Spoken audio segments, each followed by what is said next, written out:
السلام علیکم ورحمت الله وبرکاته. خو صبرې ته راغلی وم، هغه ما زموږ له ځان سره څه کړي دي هغوی ته مو نغدي کومک. سلامونه دوستانو، موږ یو ځل بیا راغلو د محمد الله یتیم کره چې دا د کور سرپرست ده او دوی ته موږ هغه کوم نغدي روپۍ سوي هغه ورته په دې میاشت کې بیا راوړلې چې تر څو دی پرې ځان ته د کور خپل ضرورت پوره کړي. دا وخت له ښه دعاګانې به کوې. صحیح ده؟ خوشحاله یې چې موږ راځو.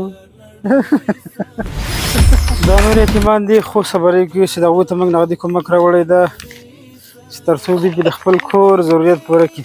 دا وهله ماشومې 1 روپۍ دي ښه، دا وهله دا ته واله ماشومه 1 روپۍ دي ښه، خطا یې نه کړي. رالو د بلال یتیم کره چې دغه هم د کور سرپرست او څوک د ګټې نشته، دا خپله مزدوري کوي. نو موږ دوی ته ویل چې تاسو به خپل سبق به وایي او انشاءالله چې موږ به هره میاشت تاسو ته راځو او دغه روپۍ به درکوو چې تر څو دوی د خپل کور ضرورت پوره کړي.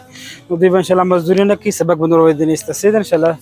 او خامخا به سبق وایي. صبرې یو یتیمه جلکۍ ده چې والد صاحب یې وفات شوی ده او دوی سرپرست څوک نه لري. وړکی بل ورور ده، هغه هلته سبق وایي او کور کې بله حال دا ده چې موږ دوی ته د نغدي روپۍ راوړي دي، دا موږ دوی ته ورکړي. دا واخله چې څه شي مو په کار یې سامانونه به کور خپل وطن جوړوو له نړۍ سره سیال، خپل وطن جوړوو له نړۍ سره سیال. ټول یووالي ته ژوند د هېواد او وطن، ټول یووالي ته ژوند د هېواد او